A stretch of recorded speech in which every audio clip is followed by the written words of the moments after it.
Hello दोस्तों, नमस्कार। मैं हूँ पैडी और मैं हूँ प्रतीक्षा। आज हम सूरा पे रिएक्शन करने वाले हैं, सूरा नूह।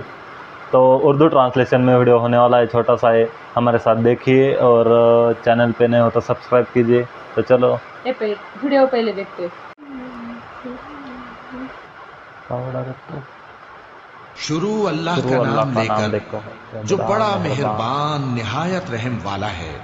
हमने नूह को उनकी कौम की तरफ भेजा कि पेशतर इसके कि उन पर दर्द देने वाला अजाब वाक़े हो, अपनी कौम को खबरदार कर दो। उन्होंने कहा कि भाइयों, मैं तुमको खुले तौर पर खबरदार करता हूं कि अल्लाह की इबादत करो और उससे डरो और मेरा कहा मानो। वो तुम्हारे गुनाह बख्श देगा और मौत के वक्त मुकर्रर तक तुमको मोहलत अता करेगा। जब अल्लाह का मुकर्रर किया हुआ वक्त आ जाता है तो ताखीर नहीं की जाती। काश तुम जानते होते। जब लोगों ने न माना तो नूह ने अल्लाह से अर्ज की कि परवरदिगार, मैं अपनी कौम को रात दिन बुलाता रहा, लेकिन मेरे बुलाने से वो और ज्यादा गुरेज करते रहे। जब जब मैंने उनको बुलाया कि तौबा करें और तू उनको मुआफ फरमाए, तो उन्होंने अपने कानों में उंगलियां दे ली और अपने ऊपर कपड़े ओढ़ लिए और अड़ गए और खूब तकब्बुर करने लगे। फिर मैं उनको बुलंद आवाज से भी बुलाता रहा, फिर अलानिया भी और राजदारी से भी समझाता रहा। फिर मैंने कहा कि अपने परवरदिगार से मुआफी मांगो कि वो बड़ा मुआफ करने वाला है। वो तुम पर आसमान से मूसलाधार में बरसाएगा और तुम्हारे माल और बेटों में इजाफा करेगा और तुम्हें बाग अता करेगा और उनमें तुम्हारे लिए नहरें बहा देगा। तुमको क्या हुआ है कि तुम अल्लाह की अजमत का एतकाद नहीं रखते, हालांकि उसने तुमको तरह तरह की हालतों में पैदा किया है। क्या तुमने नहीं देखा कि अल्लाह ने 7 आसमान कैसे ऊपर तले बनाए हैं और चांद को उनमें रोशन बनाया है और सूरज को चराग बना दिया है। और अल्लाह ही ने तुमको जमीन से एक खास तरह से पैदा किया है, फिर उसी में तुम्हें वो लौटा देगा और उसी से तुमको निकाल खड़ा करेगा। और अल्लाह ही ने जमीन को तुम्हारे लिए फर्श बनाया ताकि उसके बड़े बड़े कुशादा रस्तों में चलो फिरो।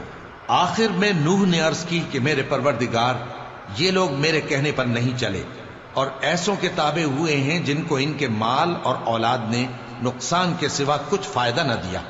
और वो बड़ी बड़ी चालें चले और कहने लगे कि अपने माबूदों को हरगिज न छोड़ना, और वद और सुआ और यगूस और यऊक और नस्र को कभी न छोड़ना।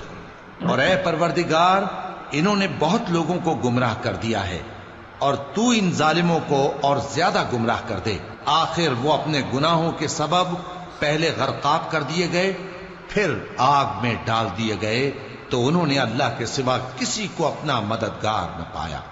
और फिर नूह ने यह दुआ की कि मेरे परवरदिगार, इन काफिरों में से किसी को जमीन पर बसता न रहने दे।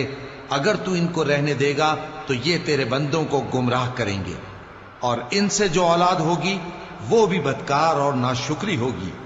ऐ मेरे परवरदिगार, मुझको और मेरे माँ बाप को और जो ईमान लाकर मेरे घर में आए उसको और तमाम ईमान वाले मर्दों और ईमान वाली औरतों को मुआफ फरमा और जालिम लोगों के लिए और ज्यादा तबाही बढ़ा।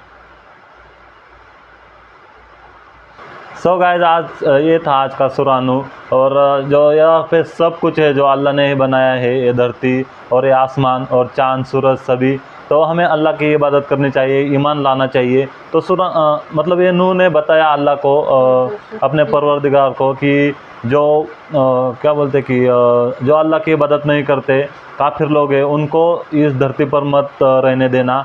और क्योंकि उनको रहने दिया तो वो अपने दूसरे बंदों को गुमराह करेगी और उनसे भी जो औलादें होगी वो भी मतलब ऐसा कुछ बताया उन्होंने। तो ये सूरा नूह था। आप देखेंगे फिर एक बार, छोटा सा ही था। ओवरऑल आपको कैसा लगा ये सूरा, ये वीडियो, ये हमारा रिएक्शन पसंद आया होगा तो लाइक कीजिए। और बहुत सारी रिक्वेस्ट आ रही थी, इसलिए हम एक एक करके ये वीडियो कर रहे हैं। तो सच में बहुत अच्छा वीडियो था, तो वीडियो को लाइक, शेयर और कमेंट और ये बारिश की वजह से आवाज़ भी हमारा थोड़ा सा ठीक से नहीं आ रहा होगा, इसलिए हम माफ़ी चाहते हैं, क्योंकि बहुत ज़्यादा तेज़ बारिश चल रही है छत पे। तो मिलते हैं ऐसी एक अगली वीडियो में, तब तक के लिए अपना ख्याल रखिएगा।